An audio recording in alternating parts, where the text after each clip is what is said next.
Ladies and gentlemen, good afternoon. And for our speakers and participants joining us from Africa, a very good morning to you.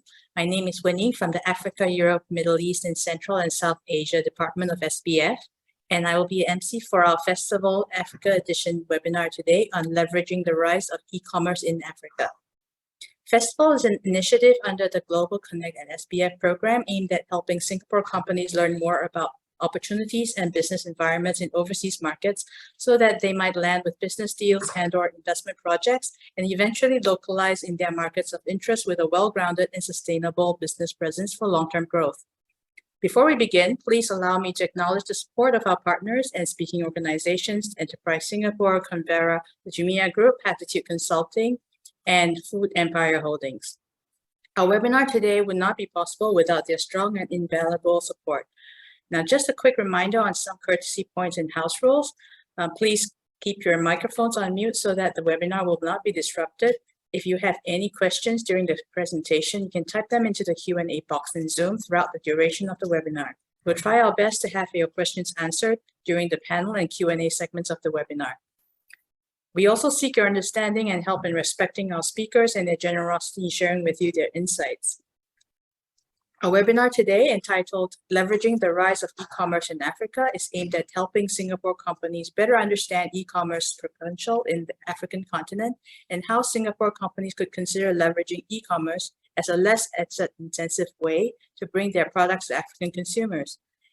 For this purpose, we have invited industry experts from Attitude Consultancy Services, a management consulting firm in Nigeria focused on enabling growth for SMEs and supporting large corporations, Jumia Group, the leading pan-African e-commerce platform active across 11 countries in the continent, and Food Empire Holdings, an SGS mainboard-listed food and beverage manufacturer with products sold in over 50 countries, including in Africa, to share with us their knowledge, insights, and experience. For today's webinar, we will start off with a presentation on the e-commerce landscape from Mr. Olufemi Hassan, Principal Consultant from Attitude Consultancy Services. We will then have Mr. Dario Latorre, Chief Commercial Officer from Jumia Global, to give an introduction to Jumia Group and its ecosystem comprising e-marketplaces, its logistics and fulfillment network and payment system, and share how international sellers such as Singapore companies can leverage their ecosystem to market and sell to African consumers across 11 countries where Jumia operates. Last but not least, we have Mr. Abhishek Rana, Regional Head of Food Empire Holdings for Africa, to share with us his experience on selling via African online platforms. Before we go into our program proper, just a quick introduction to Global Connect at SBF. As briefly mentioned earlier, Global Connect at SBF is an initiative aimed at assisting Singapore companies looking to internationalize and deepen their presence in overseas markets. It assists by partnering with Singapore companies on their internationalization journey through 3 pillars of learn, land, and localize. Global Connect at SBF assists by helping Singapore companies learn about markets and overseas business opportunities. We do this by, for example, sharing useful resources such as curated market information, free trade agreement as advisory, structured training through workshops, and not to mention webinars such as the one you're attending today. We also organize business missions and learning journeys where Singapore companies can experience and appreciate the local business and operating environments of overseas markets. Global Connect at SBF also aims to help Singapore companies land in overseas markets with business deals and investment projects through our platforms for B2B matching, market advisors, and our 3 Singapore enterprise centers currently operating in Jakarta, Indonesia, Ho Chi Minh City in Vietnam, and Bangkok, Thailand. Global Connect at SBF also seeks to help more Singapore companies to localize by deepening their presence in markets they have entered, leveraging the trusted relationships abroad, and achieving sustainable long-term growth in their markets of interest. Now we'll have an audience poll, so if you're interested to get in touch with us on Africa and various assistance available, please indicate yes to the questions for the poll. You can also contact us via Global Connect at SBF. This email shown on the slide.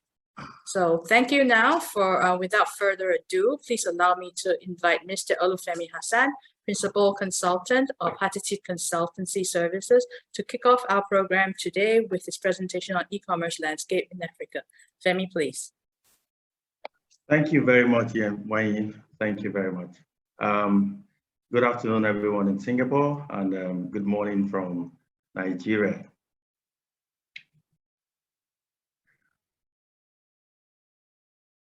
So just like when you mentioned, I'll be speaking to e-commerce landscape in Africa. To take us through on this presentation today, outline for today, I'll speak on e-commerce development in Africa. I will also look at the emerging trends. What are the goods that are in vogue? What are the goods that are commonly sold on e-commerce nowadays? The demographics.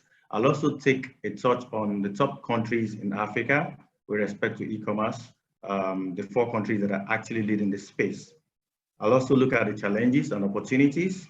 And lastly, I know that everybody here wants to know how to go on the e-commerce platform, how to leverage that channel to actually advance their business in Africa. So we're looking at considerations for choosing the right platforms.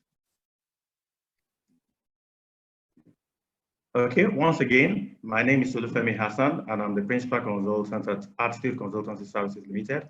We're a management consulting firm focused on enabling growth for SMEs, and then we also facilitate collaborations between Nigerian businesses and foreign businesses who are interested in doing business in Africa. We've assisted various companies from Singapore, Malaysia, Indonesia, Thailand, and the likes. Development in Africa. Commerce has actually come of age in Africa to engage in trade at a particular location.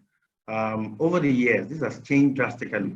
Buyers are no longer restricted to buying goods from their communities or geographical locations. They also do not have to wait long periods for delivery of goods purchased from sellers in distant geographical locations. As a matter of fact, in the last few decades or thereabout, we now have platforms that use electronic means to aggregate products from various sellers and offer buyers opportunity to purchase goods from the comfort of their houses and offices and same delivered to them within minutes or few days, as the case may be. The online market space has actually been evolving. This e-commerce or electronic commerce has been embraced by a lot of Africans for a long time now, although very slowly. However, COVID-19 pandemic has helped leapfrog most brick and mortar businesses to the online platform.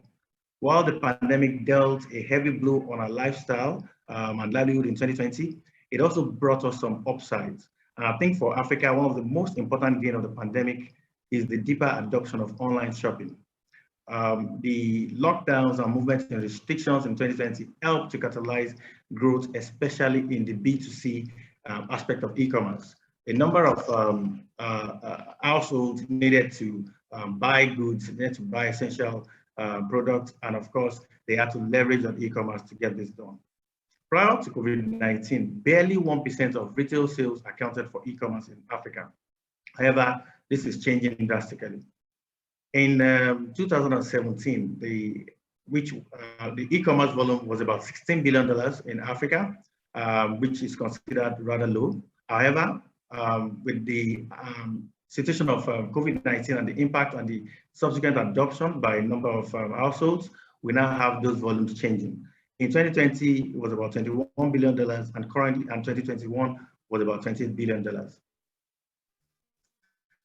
This figure is estimated to actually hit $40 billion by 2025, and I think it will even be about 150 million additional e-commerce users were added, and you now have about 387 million e-commerce users out of Africa. I also know that it's been estimated that this will exceed $500 million by 2025, which is just 3 years ahead. But I even think it's probably going to exceed even more than that because we're seeing increase in the number of people adopting this.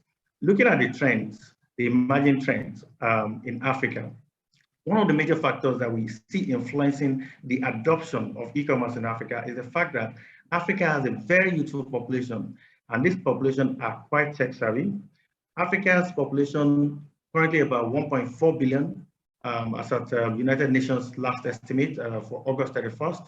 However, one thing about Africa is that the life expectancy rate is very low. So for instance, Nigeria is about 55 years. So you find a situation whereby life expectancy rate is low, but birth rate is very high. As a result of this, the population consists of very, very youthful people who are also of the working age. As such, working age population is also increasing. So this forms a very veritable set of category to adopt e-commerce. Most of them are also very vast in the use of internet, in the use of mobile phones, smartphones, and the internet penetration in Africa has also been increasing. According to International Telecommunications Union, ITU, internet penetration jumped from 2.1% in 2005 to over 20% in 2019. Although when you look at that penetration rate compared to some other parts of the world, like Singapore or other developed parts of the world, it's still relatively low. But also that tells you that with that internet penetration rate and the current volumes of e-commerce, there's still a large room to be embraced. There is also the fact that online shoppers are increasing on a yearly basis. Compound annual growth rate has been 18% in 2014, and this is expected to continue. The increased adoption is powered by internet penetration, mobile telephony, and the likes. Let us take a quick look at some of the socio-economic facts in Africa so that you can appreciate the African position a little bit more. Like I mentioned earlier, the current population is about 1.41 billion as of August 31st. 1.41 billion people as of August 31st. And out of this population, 43.8% of them stay in the urban area. So these are the people that typically will have access to internet. They are the people that typically will use e-commerce. And that number for 3.8% is actually growing because there is further integration between the rural area and the urban area as the rural area continues to open. GDP was about $2.7 trillion in 2021, but of course that was expected to grow. The GDP growth rate is 3.7%, and although this has been impeded slightly as a result of the Russia-Ukraine war and some other issues, however, we still expect to see some significant growth. Like I mentioned earlier, the median age is about 20 years, which helps to ensure that you have a youthful population who are using internet to drive some of the activities. They leverage a lot on social media, they do a lot of digital engagement, and as such, e-commerce is gradually increasing. Because of that,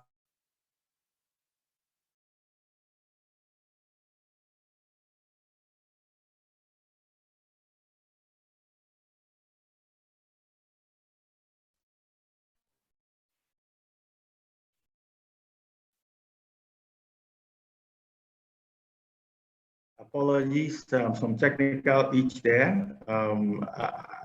It came at about the time I was talking about the internet penetration in Africa. Like I said, the internet penetration in Africa is still relatively low. Interestingly, I was going to touch on that particular topic when the connectivity went off.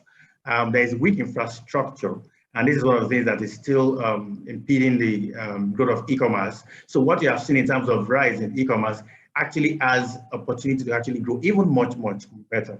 Interestingly, a number of the governments in Africa are now looking at improving the weak infrastructure. For instance, the 5G is being launched across various countries in Africa to improve the internet connectivity. When this gets done properly, connectivity will be stronger, and of course, that will also enhance the experience that e-commerce users have, and that will further enhance the adoption of e-commerce. Regarding infrastructure as well, there are rail networks being developed, additional routes being put together, and we expect that this will further enhance the level of infrastructure so that logistics of putting together goods being delivered will also be easy. Okay, I think I'll need some help with moving on this slide. I think it's a bit, so I can move on to the next slide. Okay, I think it's okay now, so I think I'm good. So looking at the trend, the trajectory, the growth trajectory is very impressive. E-commerce adoption, if you look at 2017, there were less than 150 million users. But as of today, we have 387 million users. And even though, like I said, that penetration is still very low, but it's expected that it will continue to grow. If you look at between 2019 and 2022, so that's like immediately before COVID-19 up until now, you see that there has been a number of people added to the e-commerce. So the e-commerce penetration rate is expected to continue on this growth trajectory. And of course, that affords great opportunity for Singapore companies who may want to use this as a means of getting to do business in Africa.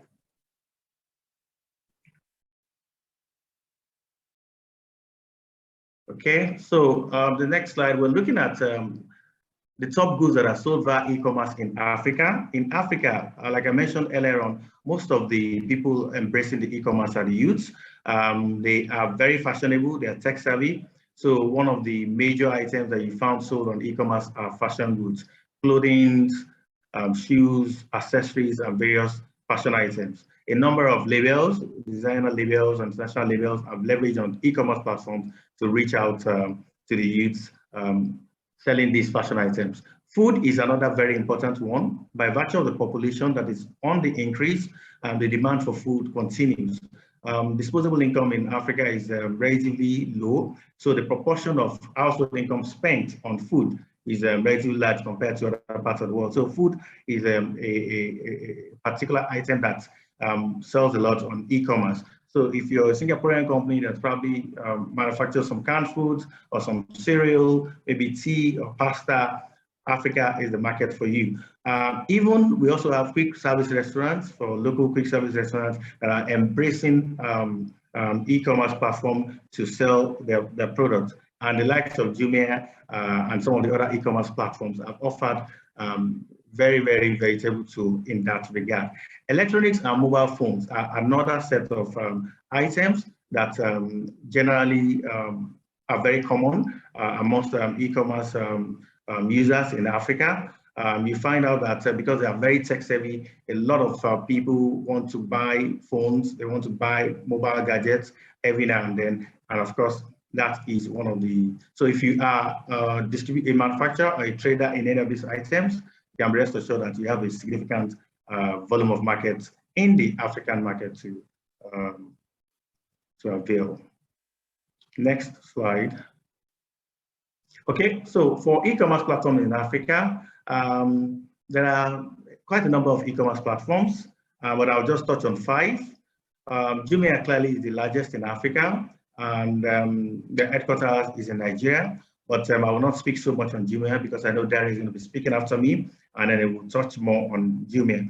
Take a Lot is based out of South Africa, and they're the largest in South Africa. Most of the items sold on Take a Lot include fashion items, food, mobile phones. Take a Lot is backed by one of the largest business groups in Africa, and South Africa, named the Tiger Group, and they have quite a large volume in South Africa. Kilimall is popular in Kenya. One of the good things about Kilimall is they have a very good return policy on premium goods. They're also very well renowned for sale of electronic goods and mobile gadgets. Konga is about the second most popular electronic commerce in Nigeria. They are also vast in the distribution and sale of electronics, fashion items, phones, and they're one of the first to actually integrate an online payment platform, which was done several years back. Bid or Buy is another e-commerce platform that's a bit unique, based out of South Africa. For Bid or Buy, beyond the fact that you can actually do e-commerce on their platform, shop online, you can also have auctions or participate in auctions. So they have a platform where they avail participate users an option to buy second-hand or auction, get involved in an auction on second-hand goods.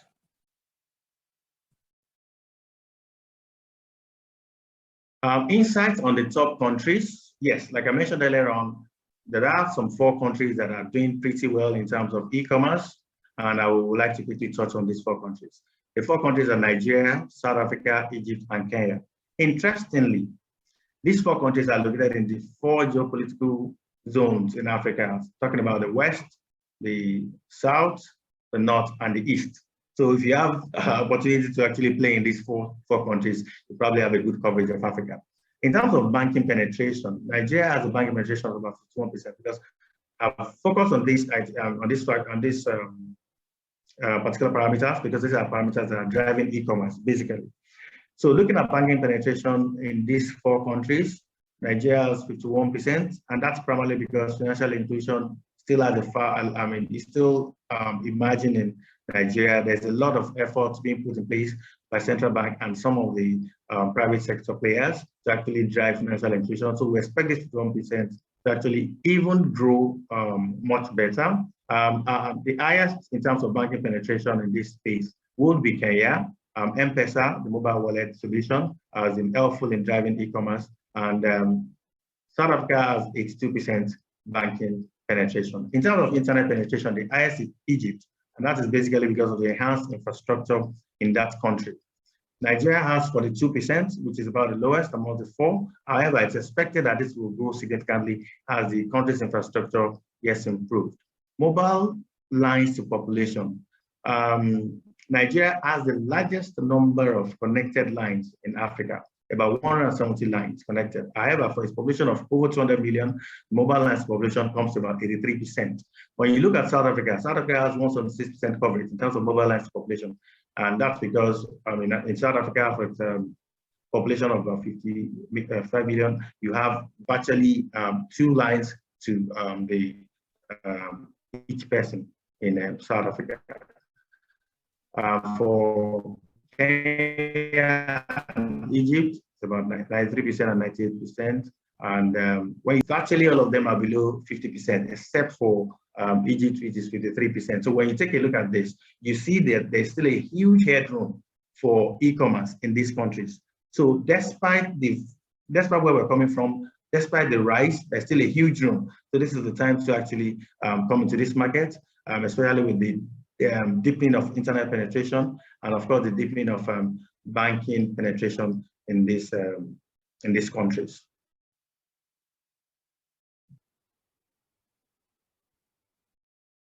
I'll take a quick dive, a deeper dive into the countries. Taking a look at Nigeria, the e-commerce revenue is about $8.52 billion, according to the estimates from Statista. When you take a look at this is just about 2% of the GDP. Nigeria's GDP is about $441 billion as of 2021. So when you just oppose this, you see that there's still a huge room. So there's still a large volume of activities happening in the traditional space, but the gradual rise in e-commerce will continue, and we expect these figures to grow. The compound annual growth rate is put at 13.8%, and users are expected to hit 122.5 million by 2025. I think that is a significant amount to target. That's a potential market for goods from Singapore and the likes. Jumia is clearly the largest e-commerce platform, and like I said earlier on, fashion is the leading item for e-commerce in Nigeria. Other items that you can sell on the e-commerce in Nigeria include electronics, mobile phones, appliances, and several others. Like I said, Nigeria's government is deepening its efforts on infrastructure. They're deepening their efforts in terms of banking inclusion, financial inclusion, and of course, as that happens, we expect to see further growth in the adoption of e-commerce. Moving on to the next country.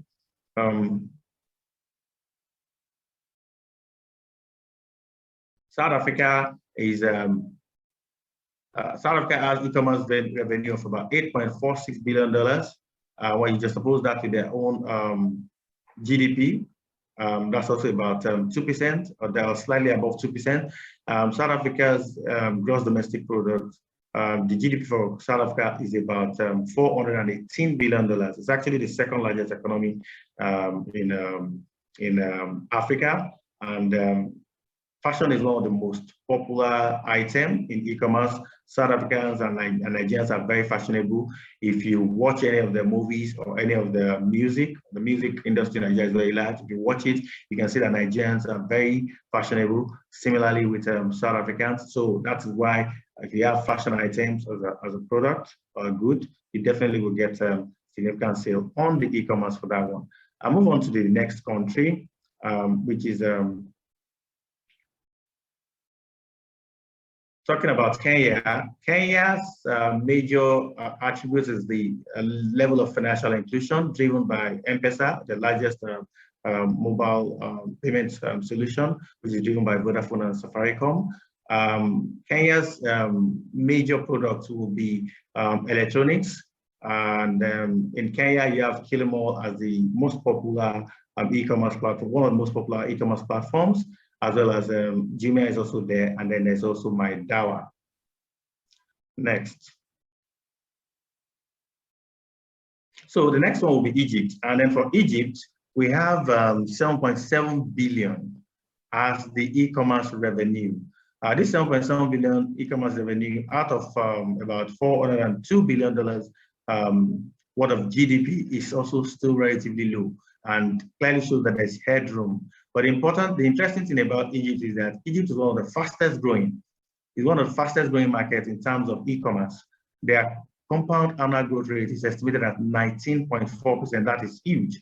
And we expect this to continue. This is powered by the fact that infrastructure is good, although the banking penetration is still relatively low. But if you have an e-commerce platform that offers a robust payment platform where you have various options, you can be rest assured that you will be able to sell significantly here.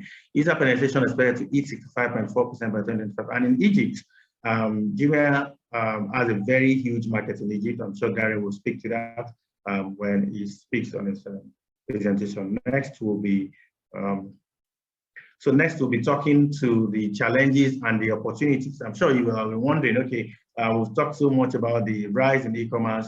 Are there challenges? What are the challenges? Yes, there are challenges, but of course the challenges are not so much as to deter us or deter anybody interested in this market. One of the major challenges in e-commerce in Africa has to do with inadequate credit facilities. The credit card solution in Africa is still relatively very, very low. Less than 2% in terms of coverage. So you find a lot of people wanting to probably do cash or debit cards, as the case may be. Logistics is a challenge. So for the e-commerce operators, in terms of delivering goods, they are faced with bad roads, they are faced with poor address systems, they are faced with locating addresses difficulties. However, this has also been improved upon. A number of the local councils are introducing street labelings and all that. And there's also the fact that there's a poor ICT infrastructure. During the course of this presentation, I've had to go off at some point because of technical issues.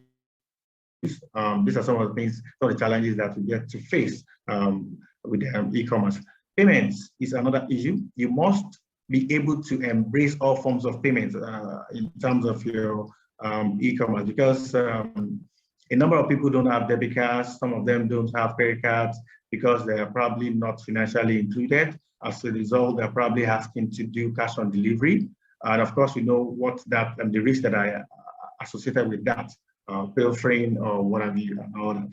So one other challenge is also the funds repatriation hindered by FX paucity, but I guess this will be taken care of if you're not doing your e-commerce directly by yourself, but you're leveraging on e-commerce platforms, large e-commerce platforms like Jumia, who will be able to help you take care of that. Other challenges will be cybercrime and fragile laws and regulations. Having said that, there is still huge opportunities. Like I said earlier on, the number of e-commerce users in Africa is on the increase, and that growth is expected to continue. When you compare the current penetration with the world average, it is still very low, and this is not stopping, it's still growing. So what this clearly implies is that there's huge room for growth. So that's an opportunity there that one should latch on. Commencement of the African Continental Free Trade Agreement in January 21 has also, in a way, helped to open up the African market to anybody that is interested in dealing in Africa. For instance, before now, if you want to do e-commerce in Africa, you probably consider, look, you want to do e-commerce in Nigeria, I look at the Nigerian population of 200 million, or you want to do e-commerce in Africa, in South Africa, you look at the e-commerce of the population of 50 million or thereabout. However, with the free trade agreement that took off in January 2021, we are exposed to about 1.4 billion markets at the same time. And of course, I think this is quite significant, especially with the fact that online sales are moving on. Yeah, I mentioned earlier on, it's a youthful population, and with the youthful population, you can be rest assured that they will definitely tend to consume more opportunities. Penetration is expected to hit 40% in 2025, but I believe that is even going to be much higher with the rate that we're moving, and I think we should leverage on this opportunity to actually do e-commerce business in Africa. Another thing is the evolution of a centralized payment system being introduced by it's called an African Payment and Settlement System, which is a cross-border financial market infrastructure aimed at enabling ease of transaction between local currencies in Africa, such that you can transfer from Ghana, CDs, Ghana CDs, to the South African.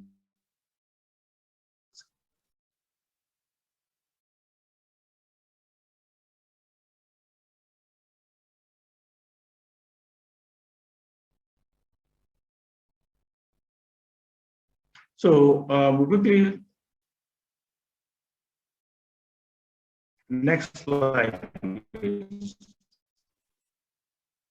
So we'll quickly look at the considerations for choosing platforms. So, I mean, you have listened to the challenges, you've listened to the opportunities, you've realized that, okay, there's huge, there's a growth in the e-commerce penetration, but then you probably said, what do I do? Why do I choose the right e-commerce platform? In choosing e-commerce platform, typically will definitely include, for instance, the establishment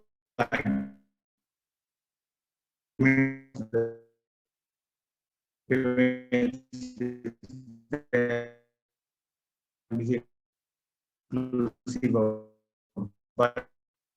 virtually all the options, online transfers, debit cards, credit cards, even cash on delivery, be able to offer products easily, and there must be adequate customer support. Customers are usually interested in being able to have some feedback or some support, quick calls, some call centers to be able to provide them some support as may be necessary. Analytics. It is important that analytics are available.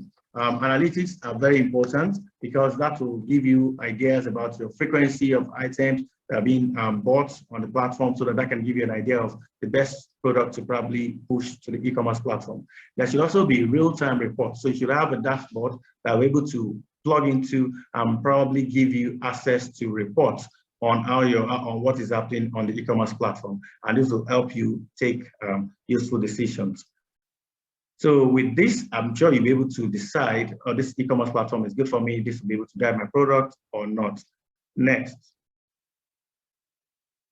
So in concluding, the fact is that there is no gainsaying about the fact that there is huge potential for e-commerce in Africa. I think that's clear to everybody. There's no doubt about that. E-commerce will definitely continue to rise exponentially in Africa, at least for the next few years. The continent's infrastructure is expected to be enhanced. Like I said, a number of nations are doing cross-border routes, rail systems being improved. Internet penetration will increase further. Convenient payment solutions will continue to evolve, and urbanization in Africa will continue. This, amongst other factors, will ensure that the adoption of e-commerce continues to intensify in Africa, and this will avail new streams of revenue for companies that are utilizing this platform to come into the African market space, while it will also help scale up volumes for those already operating within this space. In concluding, I would like to end with this quote from Jean-Paul Agon, the chairman and former CEO of L'Oreal, and it says, "E-commerce isn't the cherry on the cake, it is the new cake." So I want to implore you all, Singaporean companies, go and grab your cake. Thank you very much.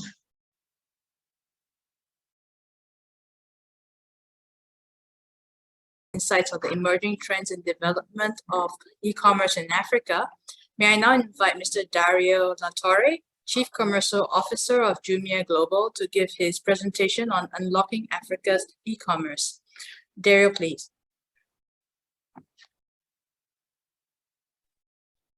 Good morning, everyone. Good afternoon, everyone. It's an honor to be here today and have the honor to speak to this audience. And my name is Dario Latorre, and I'm Chief Commercial Officer of Jumia Global. Jumia Global is the international business division that is in charge of cross-border. So we do business with companies all around the world, and we help them to be successful through e-commerce in Africa. And I'm usually based in Shenzhen, in China, for many years already, where actually our biggest part, the largest part of the cross-border e-commerce is. So let's start with today's presentation.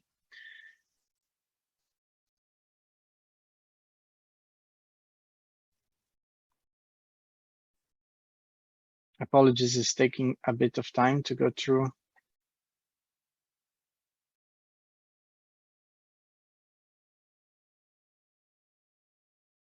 It's moving the slides. Let's see. This is moving. 1 second.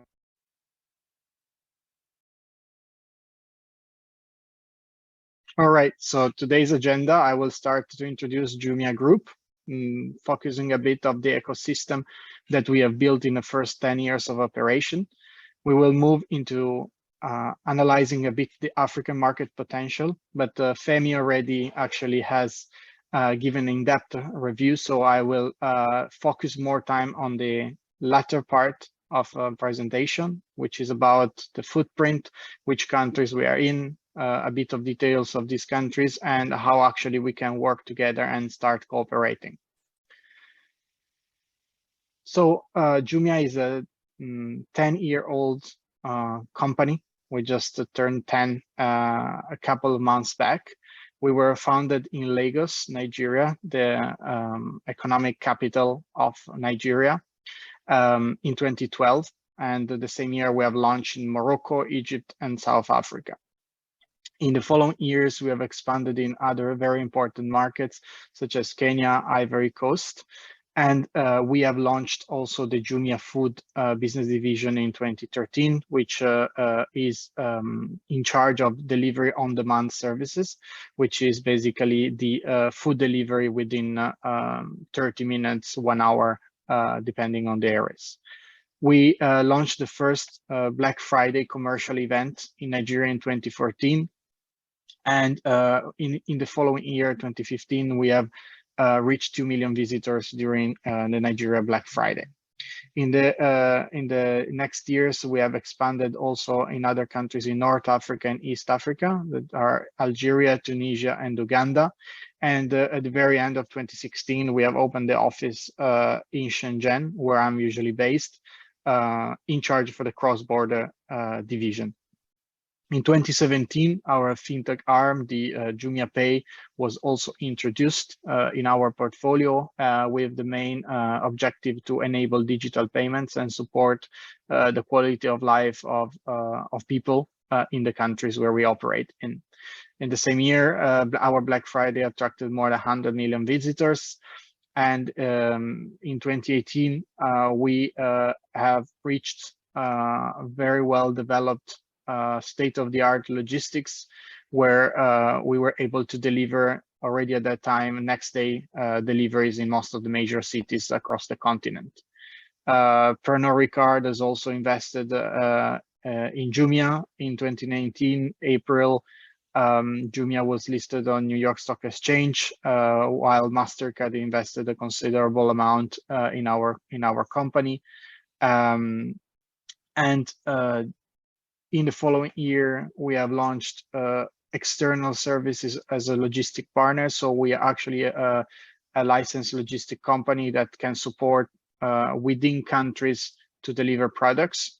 And we have launched an additional tech center in Cairo, Egypt in 2020. And in 2021, we have started to expand our international cross-border presence, opening UAE and Turkey as origins for our vendors. And this year, we're also looking and expanding to new origins, such as Singapore. This is just a quick picture of our listing ceremony. Then let me explain a bit what is our ecosystem. At the center of this ecosystem, of course, there is our marketplace, where transaction happens, where products are sold or bought from our customers, and it's definitely the heart of everything. However, this entity has to be supported by other very important entities, which are specifically the logistics and the payment arms. As Femi has also mentioned, the infrastructure in the continent is definitely one of the biggest challenges. And Jumia, starting 10 years back, has actually had to be a pioneer and started to build this infrastructure and support the development of this infrastructure ourselves. This is why our logistics today and fulfillment centers are state of the art in the continent, and the Jumia Pay supports the digitalization of the payment. Then on the marketplace, we have different kind of partners. We have brands that are local brands in each of the countries where we operate. And then we, of course, partner with the international most known brands, which we bring in all the markets where we operate. Then we have, of course, local sellers that are operating in each of the markets. So, for example, a Nigeria vendor would operate in Nigeria, but then also we have cross-border sellers. This cross-border sellers part, together with international brands, is directly under my responsibility. And we have, as of today, majority of our vendors that are based in China, mainland China and Greater China, and then Turkey and UAE, with some additional presence of few sellers in other regions of the world, such as Europe, North Asia, Southeast Asia. So as a Pan-African company with a strong ecosystem that was built in the past 10 years, we are able to provide our brand and partners with a 360-degree full solution to enter the market. In terms of market potential, as mentioned, 1.4 billion population with the fastest expected growth rate. I believe the average children per family in Nigeria, it's around six per family. So fastest growing population. Internet users are already around 600 million, and it's fast growing as well, a double-digit growth year over year. This also thanks to the mobile internet penetration, which is growing extremely fast. So leapfrogging completely the landlines and going directly on giving access to the people through the mobile. A bit what has happened as well in Southeast Asia, especially in the countries like Malaysia, Philippines, etc. This is, of course, supported by the commoditization of smartphones, thanks to China and the Far East, that has been developing technologies that are always more affordable to the people. Another positive and important side of this is the middle class population has already reached 300 million people, and this is expected to grow 80% by 2030. So it's extremely important part, because that's where the spending power is. Strong economic momentum, youngest population on earth with a median age below 20 years. So tech-savvy people that are actually leapfrogging their retail and going directly to e-commerce as probably the first purchase that they will make. And also this is strongly supported by the fact that the penetration, the availability of stores in Africa is actually way less than other regions of the world. If we take as a benchmark the USA, we have basically 1,000 consumer per store, whereas in Africa we are at 67,000 consumer per store. So all these factors are definitely supporting a strong environment to thrive in. And at the same time, we are just scratching the beginning of this. So visually, where is Jumia present? So if we divide Africa in 4 macro regions, we have the north, which has Egypt, Morocco, Algeria, and Tunisia as markets where Jumia is present. We have the south, where we are in South Africa. We have the west with Nigeria, Ivory Coast, Ghana, and Senegal, and the east with Kenya and Uganda. So 11 countries out of the 54 countries that compose the continent. However, these countries already cover 600 million of the population. However, this is 70% and more of the GDP of the entire continent, more than 70% of the African internet users. So these are the countries where there is more opportunity of development at this stage. Having these economies of scale and having this presence makes Jumia the natural partner for global brands and global corporations that they want to access the market in Africa. This is just visually to show the estimated B2C e-commerce gross merchandise value of the physical goods. So this excludes the on-demand services, etc. So just the physical goods. And we can see clearly the first 30 countries represented here, and there is a high concentration of the opportunities in the first set of countries. And in orange, you see countries that Jumia has a presence into.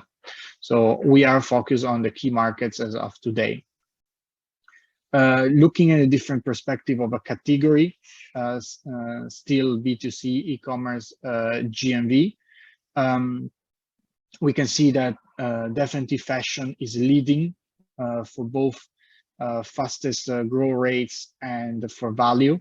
So definitely Africans love fashion, and it's also a need. It's a basic need. So we can provide from the Far East, especially affordable and good quality for money products. So this is definitely a great category to be in. At the same time, electronics and media, which are also a tool for the development, are a very important category.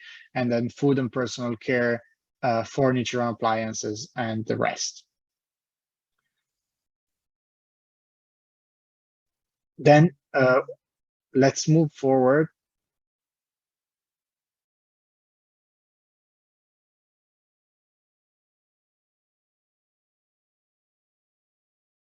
Apologies for the. All right, so in terms of another visualization of the sales mix, this is purely on Jumia, on our platform. This is what last year basically compared to the previous year. Fashion represents 30% of the items. So here we are looking at a picture that is in terms of not value, but items. Fashion has the first spot and also the fastest growing one, with also beauty and perfumes, that is an very important category, FMCG, and then home and living.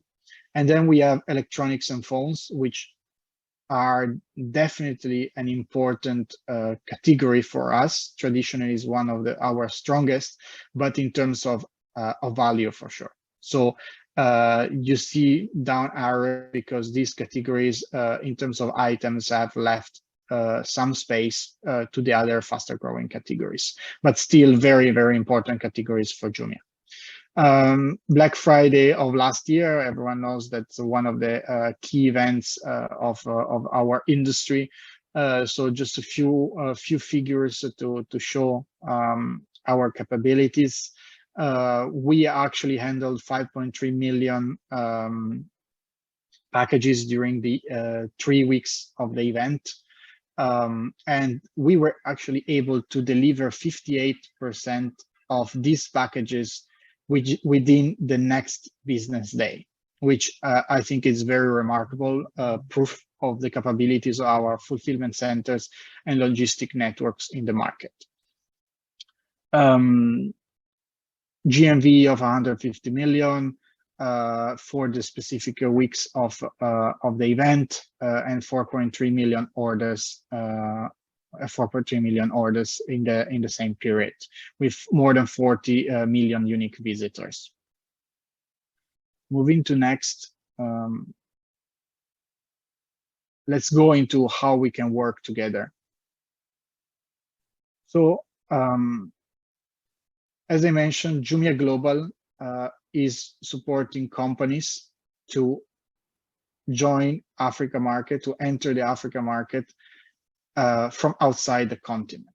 Okay, so we have basis for dropshipping business, and I'll go a bit in detail on how this works in the next slides. But we are present in this. We have, sorry, going back. We have presence in Turkey, UAE, and Greater China. So how does it work? You would have the stock, you hold the stock, you deliver the packages to us within 3-5 business days to one of our collection centers. On the other side, consignment, overseas consignment, which we call FBJ, fulfilled by Jumia, actually gives you access to our warehouses in 9 of the 11 markets where we operate, and 9 of the markets where we operate. Let's move into the detail of these 2 models. Under the dropshipping model, this is not available to all countries, but is available to 7 countries. And the way we can set it up, the way it can work for Singapore, is through our fulfillment center in Hong Kong.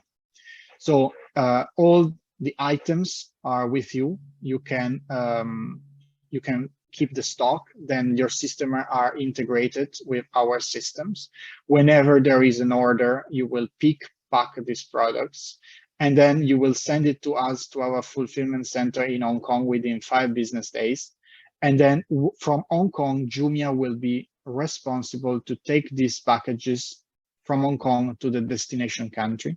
We will also take care of custom clearance and last mile delivery. In this case, we will charge for the to our vendors for the shipping fees based on actual gross weight for the items that are shipped from Hong Kong to the Africa segment. In this case, to protect our vendors, we do not have cash on delivery unless we can do some tests and you actually specifically request for it. The reason why some of these countries are not available is actually because of local regulation, but we can go into detail in the next section in the Q&A. Consignment model works that you directly from Singapore or from wherever you manufacture your stock, you can send these products directly to our warehouses, respectively each of the warehouses where we operate in 9 of our markets. And you will be fully responsible also the custom clearance and delivering it to our warehouse. At that point starts our responsibility of storing the items, inbounding, then picking, packing, and outbounding and fulfilling to the final customer. As mentioned, our logistics is capable usually in 1 to 3 business days to deliver this to the customer. So great advantage with best customer service and best customer experience.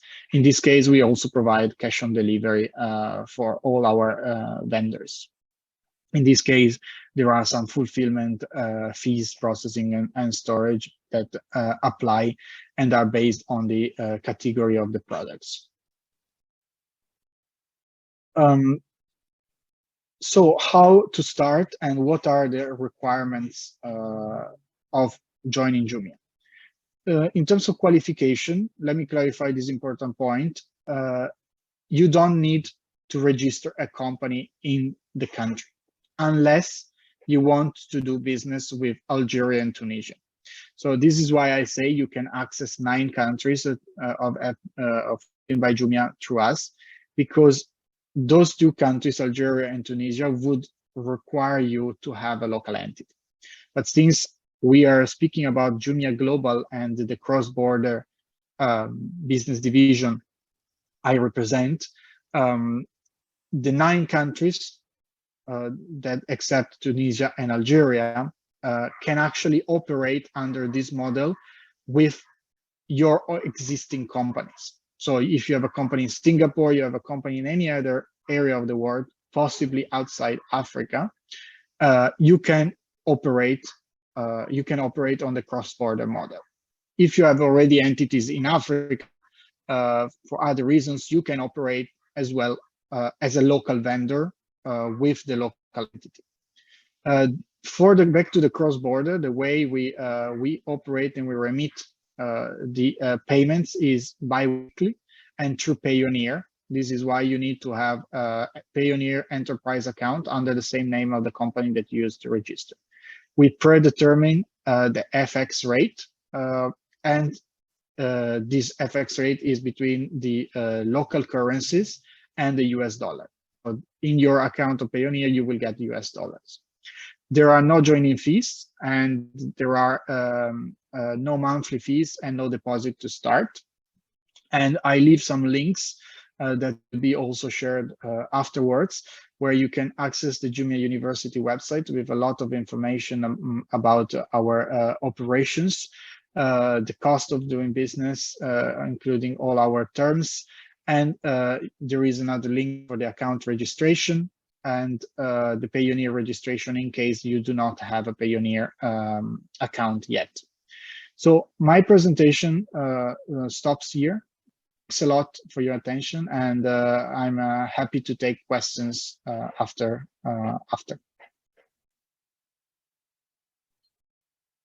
Jumia, how Singapore companies could leverage on Jumia's cross-border services to reach African consumers without having to set up their own operations or distribution channels in Africa.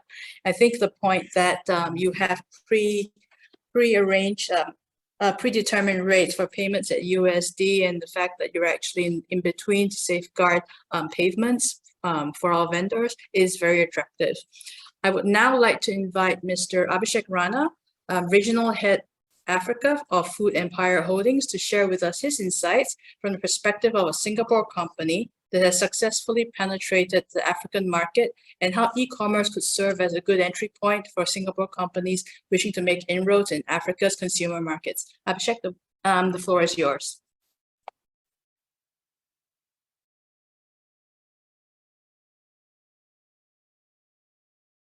Sorry.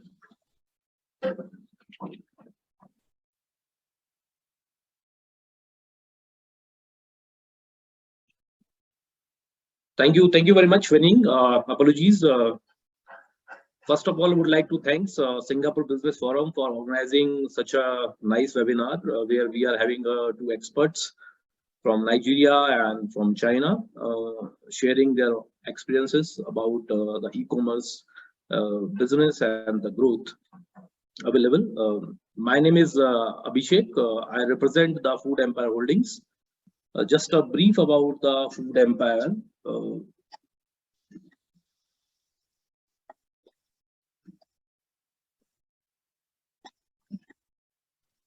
So Food Empire Holdings is established in 1982. Is a Singapore Stock Exchange listed company since 2000. We manufacture and market more than 200 SKUs of instant coffee beverages and food products around the globe. More product is coffee, hot chocolate drinks, instant tea, and frozen food. That business is in Europe. Our products are exported and sold in more than 60 countries. The key markets are Russia, Eastern Europe, Middle East, Southeast Asia, Central Asia, and Africa. We have 23 offices worldwide. Manufacturing capacities in Malaysia, India, Russia, Ukraine, and Vietnam. So it's a bit about the Food Empire Holdings presence around the globe. Coming back on this webinar, I would like to stress on one thing. As we hear that, and the report is also showing, the e-commerce sales are projected to grow to 7 trillion across the globe by 2024. And as we talk about Africa, it's become very, very important for Singaporean companies and the other companies around the globe.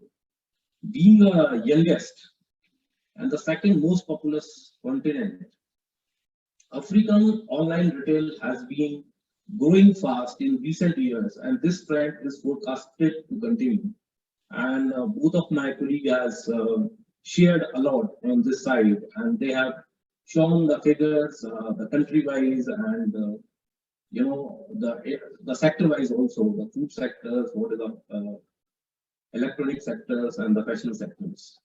So as a Singaporean companies, we are active in African region, and what I see, there is an immense opportunity, and my role today is just to share my experience, not sharing the data and other opportunities available, which is already shared in detail. So being a Singaporean company, we are selling our product. McCoffee is our flagship brand, which most of the people know, and we sell through the available online platform. Like our product is available in Jumia, not all the countries, but we also have some challenges if I talk about the market access, because like the way Dorio mentioned about the Jumia Global, this is the new concept which people are adapting. So for the market access, yes, you need to have a product in the country to go for the e-commerce platform and to sell to the B2C. But what I would like to mention, which I am really fascinated about, the growth of B2B concept also in the e-commerce. During the COVID time, we have seen the lockdown around the globe, and Africa was also a part of that. The market was not functioning fully. So there is a tremendous growth of B2B section also, and that can be explored further, how to utilize it. That is the main thing which I see, and I would prefer to go for a question hour session. Winnie, you can take it over, and we can share the experience, and if any other question is asked for. Thank you very much.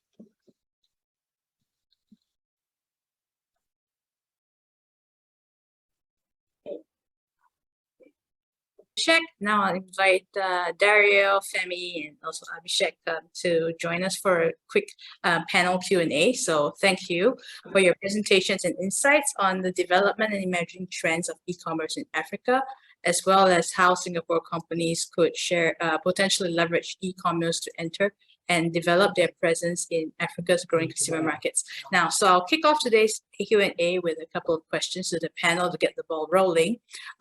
First, I would like to direct my first question to Femi, but Dario and Abhishek, please feel free to chime in as well. So we understand from the presentations earlier that Africa presents a vast growth potential for e-commerce for Singapore companies exploring entry into African markets. So how would going through the e-commerce route differ from traditional channels? What are some of the pros and cons of each route? And under what circumstances, say for example, Femi, would you advise a Singapore SME to choose to enter the market via the traditional way, like finding a distributor And vis-a-vis, say, under what circumstances you would advise them, it's better to just take the e-commerce route, especially through, say, the cross-border way that Dario was explaining just now. Femi, please. Okay, thank you very much, Wayne. Thank you. I think that's a very interesting question. Yes, well, traditional commerce and e-commerce, as they have their pros and cons. And typically, if you are looking at entering the market and you want to enter the market quickly, the chances are that you probably want to leverage on e-commerce.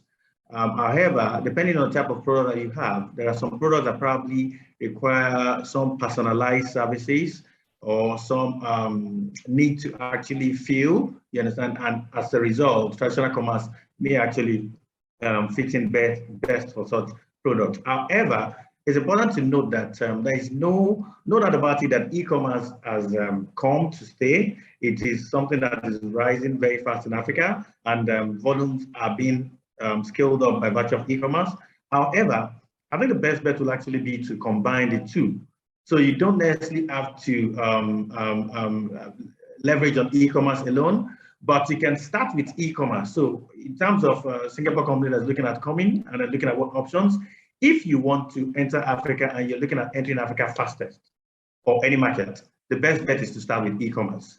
So you're able to understand the market better, you understand, and then subsequently, if you feel there's a need for you to actually go into traditional commerce because you probably want to have some stores and have some service centers or some outlets, then you can then move into the traditional centers. For instance, there was a client we advised not too long ago that was looking at entering the West African market.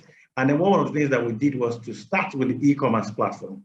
So with the e-commerce platform, they were able to get their products into the market. But of course, because they needed to, they were planning to be in the market, the African market for the long run, they also embraced the traditional outlet. And as a result, they had to set out outlets because there are people who probably want to have some after-sales service. They want to have some brick and mortar impact, you understand? Branding also is sometimes helpful when you have a brick and mortar, you understand? But if you're looking at enter the market fast, then e-commerce is the best. It's also important to know that traditional outlets is usually, it comes with a lot of cost. So if you want to play lean and you want to start quickly, I think e-commerce is the best. So I hope I've been able to answer your question. I'd like Dario and Abhishek to also chime in. Thank you very much, Wayne.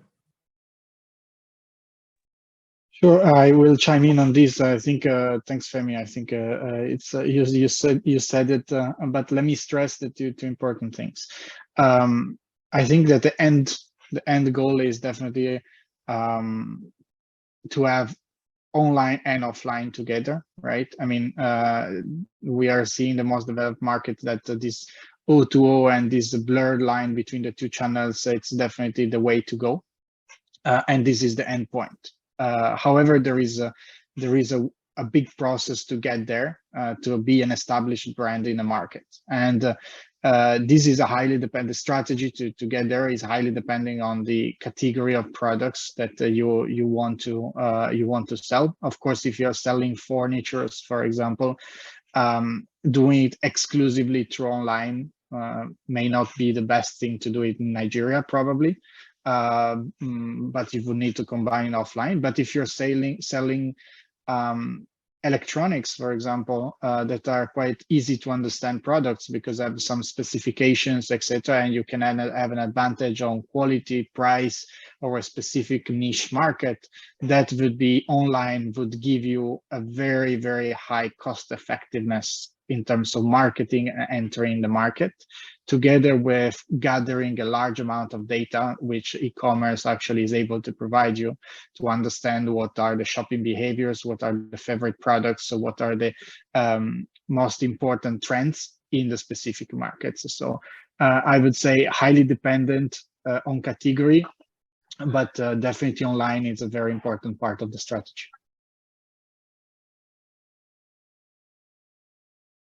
Yeah. Sure. As Dario has mentioned about the categories, it's very, very important which category you are serving to the consumer. So that is the first point. And the second thing, what is the pros and cons? what I see, the e-commerce is a upcoming things in Africa, as we have seen in the presentation, as the mobile use is increasing, the internet availability is coming, and being very pro Africa, I'm in Africa last 22 years, and so I always say, if we see the GDP of all the countries, all 54, 55 countries is increasing. What we see about the population is also increasing, and the main thing is the service industry is growing very rapidly in all African countries. So that is the one of the more aspects which is required for the e-commerce, as we need customer service, and the middle class is growing, purchasing power is growing. So that is a positive side to see in this market. The what I see, the challenges what we are having, as the market is growing, there is a right time for the entry for the multinationals in this continent, which will give a very fair chance for the sellers and the consumers to get the maximum benefit which they are getting other part of the world. Like if I see in Singapore, if I see in China, if I see in India, the e-commerce, the both side, from the seller and the consumer side, and the same time whoever is in that marketplace, they all are having a very fantastic ecosystem. The other challenges which I see is the payments. Payment is a big gas hassle in Africa, but we are seeing there is a growth. There is a growth of mobile money, which is the best, the method companies are using. So I see overall, yes, there is some positive and negative side of this, but this is a time to have a serious effort, serious thinking to enter in the e-commerce in Africa. Thanks. Well, thank you. Thank you for your responses. So we're getting a number of questions on the Q&A board. So one of them is from Mr. Inshaf Fasidin, and he's asking about premium products. So I noticed from Jumia's presentation, and also I think on Jumia's platforms itself, is that they work with global brands. I mean, very famous brands, premium products. So that's probably something that they could do. But maybe Dario, you might want to kind of like help to illuminate us on how Jumia will work with some of the premium products and where it fits into the African market. Sure. Each market is different, surely, and we are able to support also to advise on which country to enter first for these kind of products. The premium segment of beverages, to be honest, it's not one of the main categories that I am following. So I would need to gather data to get exact answers on price points and everything. But as you mentioned, we are working with global brands, and we are also supporting, let's say, the mass market beverages. We have partnership with Coca-Cola and all the largest beverage companies, Pernod Ricard and many more, right? So what we do with them is usually we work on a joint business plan and a specific advisory. So we usually look at the products, we look at the countries to enter, and we strategize as well about the marketing strategy to enter each of the markets. So one of the other sections of our business is Jumia Advertising, which is a standalone entity, but is still definitely part of our group, which is able to leverage online and offline assets to support international brands to penetrate in the market. So we can work together on a plan that can be skewed towards more online or more to offline. But of course, we will be able to leverage many different assets throughout the marketing funnel. So to build awareness, to build sales, to build all the different things. So yeah, you can reach out to me personally, and then I will be able to link you with someone in our teams, probably in one of our largest markets, to get more insights and maybe start working on a plan. Yeah, I think there was also a couple of people who say that they've already got presence or their products are already in one of the countries which Jumia operates in. So if there are any more of you out there and you need the link up to Dario, please feel free to drop me an email, and then basically we can kind of funnel it through to Dario and also his colleagues in the various countries in Jumia. Yeah, so That's correct. Yeah. So that also brings me to a question that I would like to ask Dario, which is for Singapore companies going to Africa for the first time, would you advise them to kind of like go to all 11 countries, or maybe like, just start with one or two, and what's a good way for them to actually find a suitable country to kind of start with? Yeah. Again, this is a conversation that depends on the nature of the category and the business model that the companies usually operates in, right? So we are mostly a marketplace, right? So we are not dealing on outright basis in most of the cases, right? So if that's the only way that your company can work, the only way to work with Jumia is through a local distributor. So it would be going a bit of a traditional path, finding a local distributor in the key countries, and then start working with us through the distributor. Whereas if the marketplace is a model that fits you and you're open to it, especially the cross-border part will give you access to all countries, but not necessarily you need to start with all countries. Again, we should differentiate the dropshipping business model. It's a less risky model that allows you to gather a lot of data and understand more about the product potential in the different countries, because you keep the stock in Singapore or wherever you have your main warehouses, and then you only ship the products after there is an order.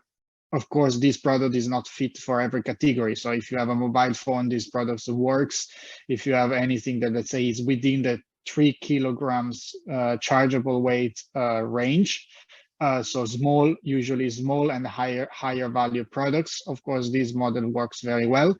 And the cost of entering all the markets, it's basically a very limited additional cost, marginal cost. So I advise that you enter in as many markets as possible.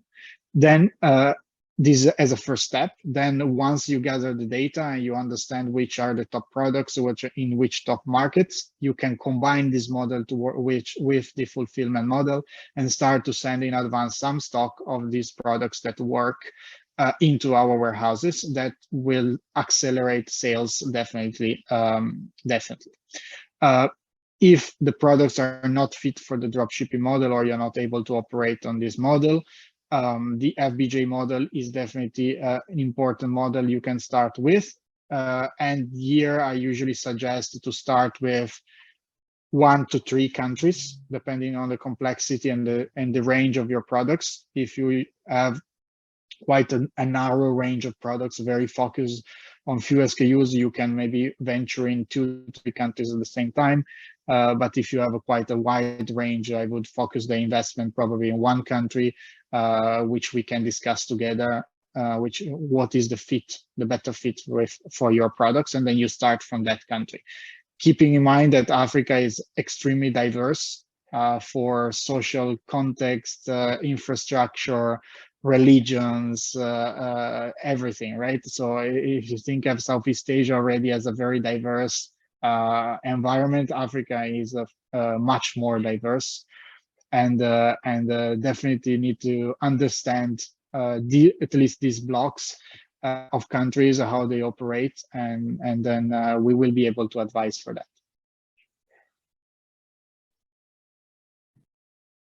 Oh, we're kind of like a little bit over time by 10 minutes. So I'm going to give the final question to Abhishek, which is basically to kind of ask him from his experience and also Food Empire's success in actually getting into Africa.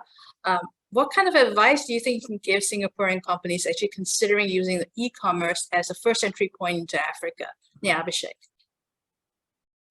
Thanks, Winning.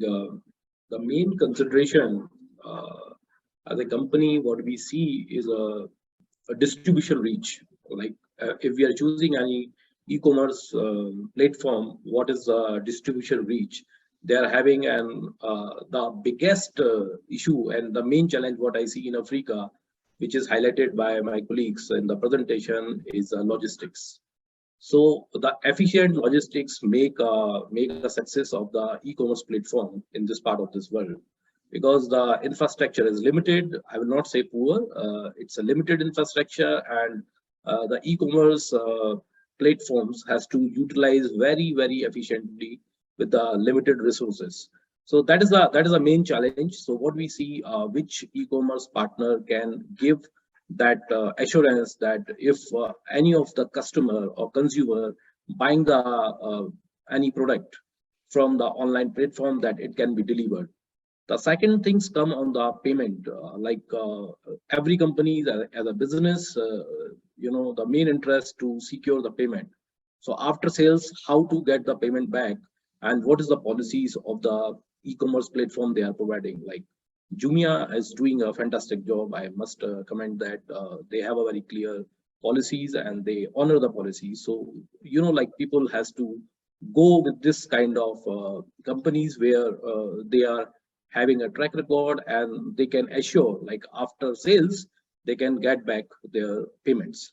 So these are the two main considerations. The other consideration, what I see, the choosing of the e-commerce platform, it's depend upon the category, like food categories, electronics, and the other fashion categories. So what kind of product you are giving.